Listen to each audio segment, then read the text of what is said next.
campus of North Idaho College and today's broadcast of the North Idaho College Public Forum. The crew is comprised of North Idaho College television students. Your moderator is North Idaho College political scientist Tony Stewart.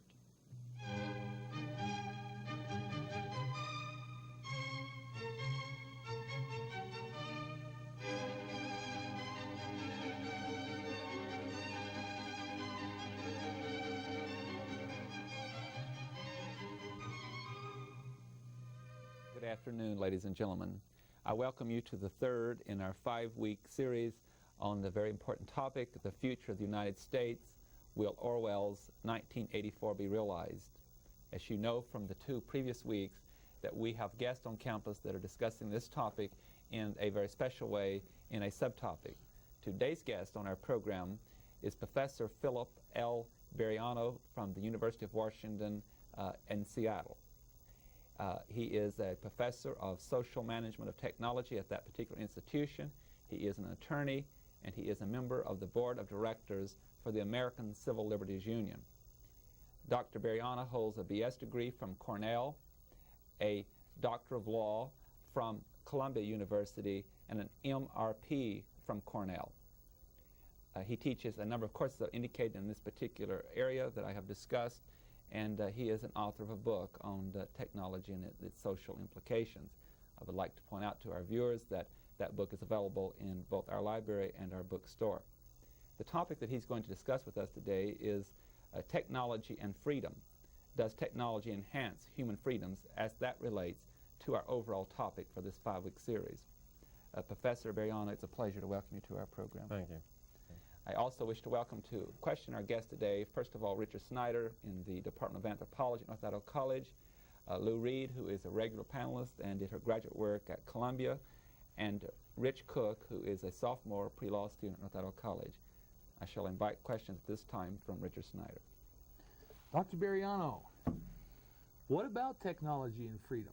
Is technology something we should fear or embrace? Should we worry about it, be happy with it? How do you visualize technology as it is right now in 1982? That's a very broad question. I would say that in different ways, technologies both enhance and restrict human freedoms, or have the capacity to do that, and that we need to understand both of those kinds of things going on at the same time. Ways in which technologies give us new options, give us new possibilities, but also the ways in which technologies facilitate control by relatively small numbers of people over large masses of people, because they do that too. Could we get a clarification? It occurred to me, what is technology? I mean, something goes through my head when I hear technology, but it may not be the same thing that you're speaking about. Okay, a lot of people have a sort of a popular notion that technologies are things or artifacts, but I think it's more helpful in these discussions to understand that the things and artifacts are really social and political phenomenon that are produced by institutions that affect large numbers of people or different institutions, and that we need to have that institutional context as part of the definition or the understanding of what technology is. Because the objects themselves don't exist in nature, and they wouldn't exist if those institutions hadn't created them, hadn't disseminated them, and so on. Lou Reed. Dr. Bariano, what are some of the freedoms that we're talking about? Are we talking about the classical Bill of Rights, or are we talking about some new kinds of freedom that have to do with mobility and communications and lack of restrictions? Could you tie the freedoms together with kind of specific technologies and how they help and how they don't? I actually think I've been trying to address them in a broad sense as to be inclusive of both of the categories that you suggest. We tend in this society to define freedom sort of negatively. It's freedom from some kind of constraint, freedom from hunger, freedom. Roosevelt's 4 freedoms were sort of that type. Other cultures tend to see the notion of freedom as a more positive sort of thing. I want to try and discuss it in a really inclusive way, because I think that technologies do have ramifications on all of these notions of freedom. Certainly, some of the fears which many people have written about and have expressed, having to do with, let's say, computer developments and the possibilities of restrictions on freedoms there, have to do with notions of privacy, have to do with notions of other people knowing about you or being able to gain access to information about you and therefore doing things to you. But in other ways, technologies give us new options to do things that we couldn't do before. To speak to people in different parts of the world, or relatively rapidly to be in different parts of the world, to get information that we would otherwise get with great difficulty. And that makes us more free in a way, too. Yes, in your remarks to the students, I thought it was interesting, a couple examples that you used about the telephone. One, you were using it as an intrusive object, but also saying that you wouldn't be the same person that you were without it, that it actually was a way in which you almost defined yourself. And I was identifying with that very much. Well, I think that that's true for a lot of people today. The people in the society who don't have a telephone tend to be very few in number and tend to be seen as somehow eccentric or oddities by most of us. And it would not be possible certainly for people who have a kind of lifestyle that requires them to be in touch and accessible to folks to function that way without the telephone. But you know, in terms of its intrusiveness, most of us react to the telephone so that if we're talking to someone face to face and the telephone rings, we will interrupt our interhuman communication, say, I have to deal with the machine. I've got to get who's on the phone. I once knew someone who said that he would not do that, and in fact, people visiting him found it very disconcerting when the telephone would ring and he would ignore it and keep talking to them, like, aren't you going to answer the phone? And they wanted to answer it for him, I'm sure. Thank you. Rich Cook. Yes, Dr. Briano, I was intrigued by your comments from the students on externalities, or the side effects to technology. You mentioned that society creates laws to control technology in an effort to control the externalities, the side effects. So I was wondering, does technology in itself directly affect the freedoms, or is it more society's restrictions on the freedoms in its efforts to control the externalities or side effects? Well, okay, that's a difficult question to just respond to. Certainly some technologies do have externalities on freedoms. For instance, communications technologies. People who use them want their communications to be private. Well, in order to ascertain that the system is technically functioning correctly, every communications system has to be buggable. By definition, technically it has to be buggable, which means there is no such thing as assuring privacy of communication on a technological system, because they need to check whether the pieces of equipment are in operation, which means someone someplace in the system managing that technology has to be able to tap in on you. Okay, so we could say you can view that as an externality of communications technologies, if you will. And so we will have laws about that, okay? We have laws which make it illegal for people to, under certain circumstances, to tap. We also have laws which make it permissible for some people under certain circumstances to tap, and those are of great deal of concern, for example, to the ACLU and to lots of citizens, all right? I happen to feel that inherently government regulation need not inherently be restrictive of human freedoms. I think we have lots of examples where it is the case. And that may be because the government regulatory process in those instances favors particular groups or situations in ways that we as individuals or as members of other groups don't think is fair to us or equitable to us. But I don't think it's inherent in, I want the government on a simple level, the municipal government, to check out the weights and measures of the scales in the stores in which I shop. I don't find that regulatory activity in any sense restrictive of my freedom, because it's literally impossible for me to know that the butcher's scale is accurate or that the grocer's scale is accurate every place that I shop. And that's something, it's a public function, it's a social problem, and having government do that as a regulatory activity is perfectly proper. Richard Snyder.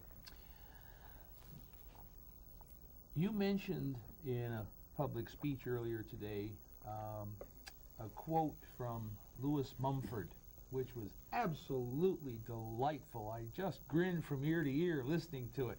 Would you read the quote for us and comment on it? Sure, I happen to be prepared with the quote right here. Yeah, I'll do it slowly and then talk about it a bit, because it's one of these things in terms of literary style which I think is has wonderful power because of it's a distillation of things, and it's not easy as a result to comprehend immediately. Mumford wrote this in '64. It was actually part of a speech that he gave, and he was talking about automation, but I think what he says and the way he talked about automation, it's applicable to technologies more generally. He says, "It has a colossal qualitative defect that springs directly from its quantitative virtues. It increases probability and it decreases possibility." First of all, he has a lot of nice kind of balanced things in there which make it nice to hear but hard to understand. So maybe I should just go through it a bit and try and sort it out. I think what Mumford is referring to is that technologies, generally to be successful, have to be able to deal with a large mass phenomenon. It's normally too expensive to gear up, for only like one or two uses, so you have to be able to do it on a large scale. And this can be a quantitative virtue. For instance, the telephone requires lots of telephones. It didn't pay to be the first person in town to buy a telephone. There was no one to call. Okay? And in fact, the companies pushing those technologies of that type understand that and usually will subsidize the initial use and so on. Okay. So technologies have quantitative virtues. In fact, any user of the telephone is glad that almost everybody else has a telephone. So at the other end of the extreme, you like the kind of universality of it, and that's a quantitative virtue. What he's saying is that the quality of the experience may change in relationship to that. And as we all know, talking to someone over the telephone is not the same as talking to someone face-to-face, for lots of reasons. You don't get body English and nonverbal communication occurring at the same time, which can help to illuminate. The quality of sound is nowhere near the same. In order to make the telephone economically and technologically feasible, it's a relatively low fidelity instrument, for instance, and a number of those things. So Mumford's first part of his statement points that out. The second part, which talks about it increases probability and it decreases possibility, sort of refers to the fact that the momentum of a new technology seems to impel its utilization and to make less likely other kinds of possible ways of dealing with a situation, some of which might be non-technological as well as technological. And so it increases the probability of certain outcomes, and in a way, Mumford says, it decreases the overall range of possibilities. Now, the apparent paradox, or the thing that's interesting about this quote for me in this regard, is that there is a conventional wisdom which says that technology increases options and doesn't say anything further. And Mumford is saying it may in fact decrease options and possibilities by making certain of the possibilities the probable outcome and eliminating the other ones from contention. Lou Reed. Dr. Bariano, let's get back to the Orwellian theme and talk a little bit about power. I wrote down that you said to the students that there is a differential distribution of power in the country and the world, and technology tends to exacerbate that difference. In other words, it tends to keep those in power. Would you like to comment a little bit further about how that comes about? By definition, I think technology involves some kind of intervention into the pre-existing order, the natural world or whatever it is. And it's a system by which humans marshal certain resources, their own ingenuity and a lot of other things, in order to do something, to be more powerful. So whether we're talking about a simple tool or a very complex modern technology, I think that's possible. Well, certainly in the modern era, we can see that many of these technological interventions require great access to power to bring them about. Resources to fund R&D, the ability to get rare metals and materials from different parts of the world to put together the financial package, to check out the regulatory structure, lawyers and planners and engineers and all the rest of that. Well, almost by definition then, powerless groups or groups with less power in society don't have as much opportunity to think of, develop, create, and implement technological phenomenon which would benefit their particular needs as they define them or their particular interests. And so, without talking about a conspiracy theory at all, the kinds of technologies which we do find tend to have been developed and produced and implemented by groups and institutions which already have a fair amount of power in the society, and since they are defining the needs, what society needs tends to correspond to what they need, and that's what we tend to get more of. And then technology, did you say this, or am I concluding it? Technology tends to be undemocratic. In many ways it does. In many ways it does. Let's take nuclear power as an example. Electricity production by nuclear power. I think inherently that technology is an undemocratic technology. I'll give you a couple of reasons why, but I want to say that in the following context. Again, there's a conventional wisdom that technologies are neutral, that they can be abused or used correctly, that they're value neutral. I don't believe that's true with some technologies. Nuclear power is, I believe, not neutral and inherently undemocratic because it's only possible in a highly centralized, highly authoritarian institutional structure to mount the resources, to put together the technical knowledge. It requires almost paramilitary kinds of security at the facilities themselves. It requires special rules for the transport of the materials and a whole bunch of things like that. Those sorts of decisions are made, we see, by small numbers of people who feel it's in the public good. I'm not saying they're doing it totally out of crass interest, but it also, because they are the ones who know the technology and who manage it, it tends to perpetuate their own power. To me, that kind of situation is not a democratic situation. Democratic society would probably be much more interested in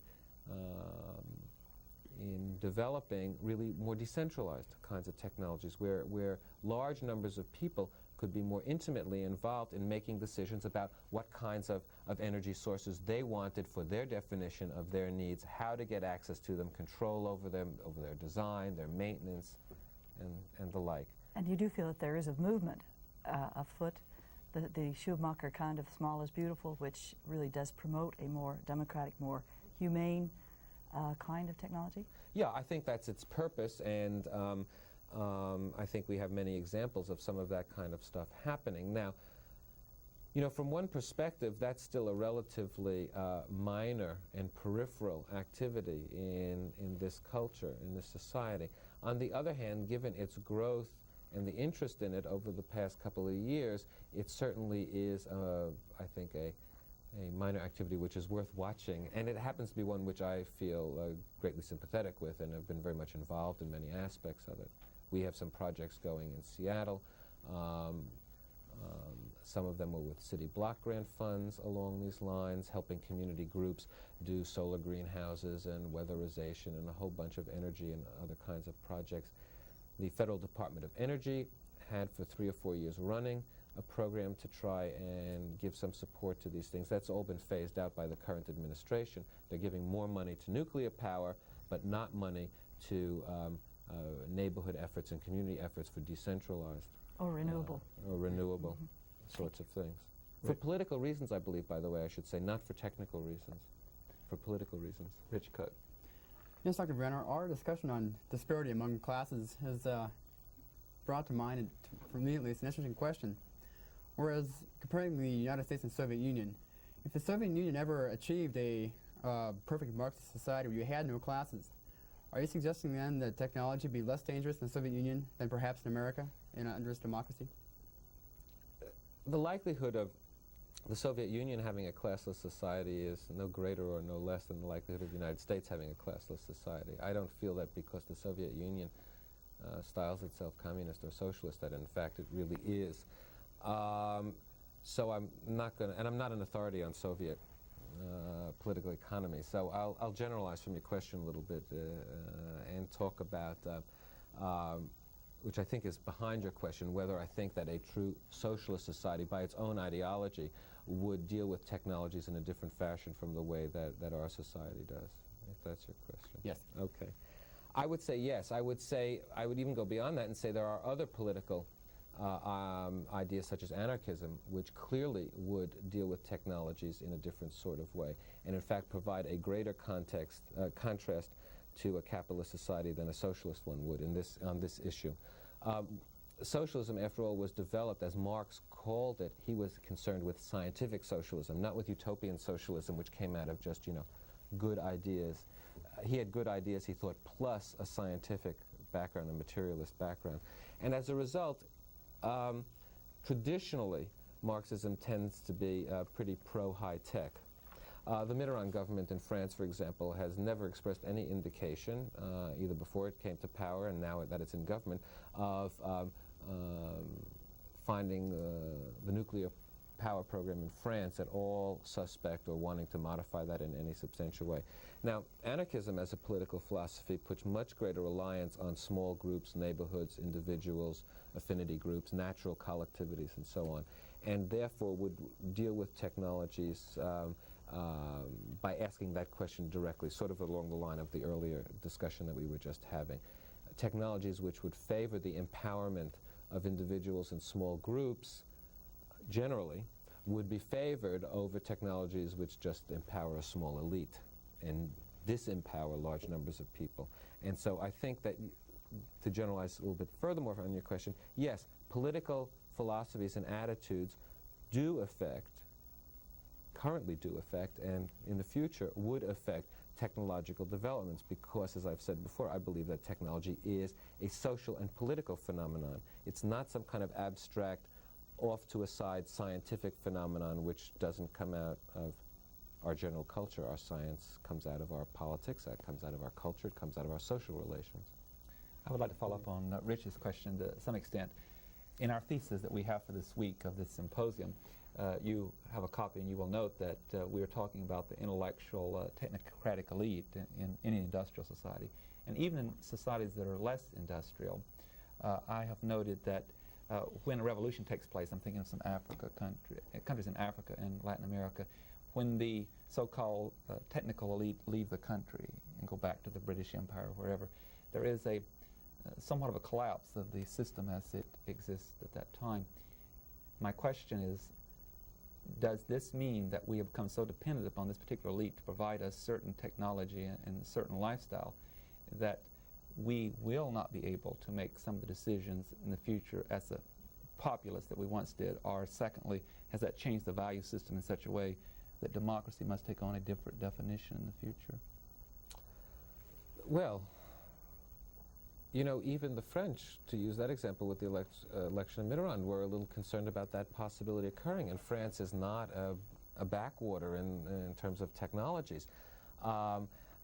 There certainly had been the withdrawal of money, capital, from France around the time of the Mitterrand victory, and the fear was that there would be the withdrawal of other factors necessary for a modern technological society.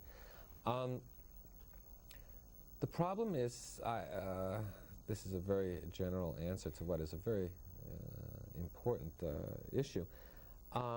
If technologies were more democratic, then you couldn't threaten to withdraw an elite and cause the whole thing to collapse, okay? The situation you describe is one of, in Mumford's words, one of the qualitative defects of our technological system, that inherently we are beholden to the small number of people who give us the techno-goodies. And they're and we're afraid of them. At the same time, we want their goodies. We're afraid of displeasing them because we want to have the communication systems. We want to have the whatever it is. They give us jobs. I mean, the irony is that even in terms of supporting us, most people are dependent on this technocratic elite who create the jobs, do the planning for industrial expansion or industrial contraction, and so on. And so I think, well, it's not quite chicken and the egg. You sort of have to deal with it quietly and slowly, but if you can think of programs to democratize the technological systems so that you're less dependent on such elites, then that situation won't happen. Now, if the elites sort of get a sense of what's happening, they might flee anyway, and then you have to say, well, how much of this are they doing? See, their ideology is that they do this for the public good, not for their own private gain. When they do flee a society like that, basically, to me, it's calling, blowing the whistle, let's put it, on their ideology, because they're leaving for elites back in the mother country to join that elite structure there, where they'll still get their privileges. And what they're really afraid of is not getting the privileges in the original country. So some of the societies that have tried to undergo these changes have kept up some of the privileges for the elites. And there's a real strain. This is happening in Nicaragua, by the way, with the Sandinistas. And it's happened in other societies where, for example, in Cuba, doctors, at the time of the revolution in '59, doctors were in very short supply, and the substantial number left for the U.S. and other countries.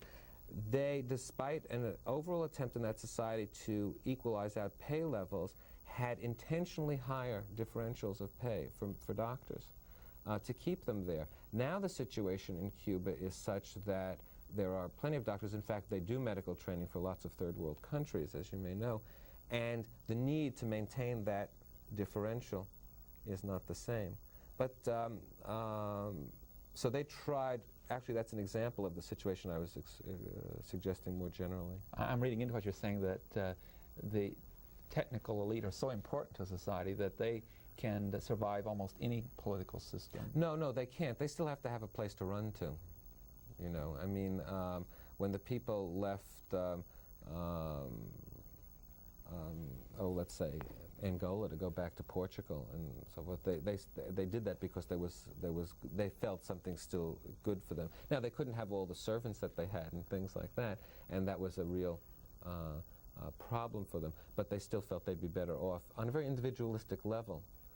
You see, if they really felt that what they were doing were for the good of others, for the larger good, then I think that their choice should be to stay there and struggle where they've been doing their work, and try and continue to do the good work and participate in defining what they want. But I think there's an inherent contradiction between what the elites see as good for the larger mass of society and what the larger mass may see in many of these situations.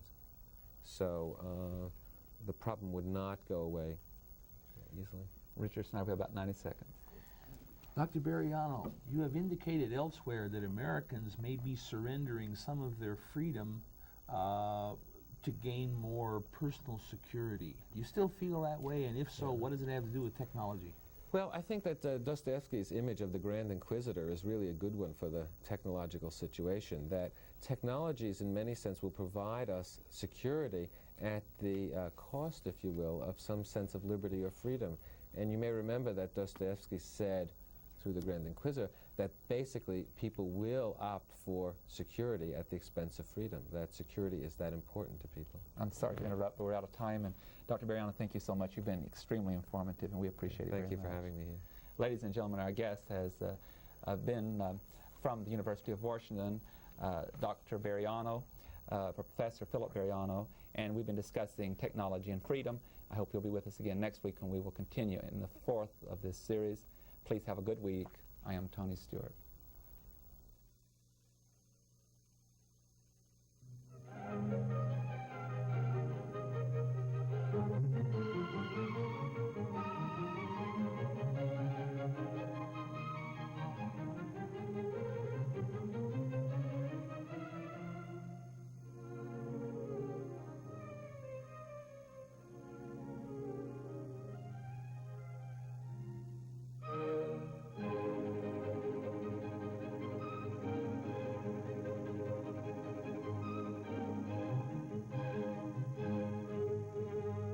The North Idaho College Public Forum can be seen at this same time each week over this station. This production was videotaped earlier by a North Idaho College student crew for viewing at this more appropriate time.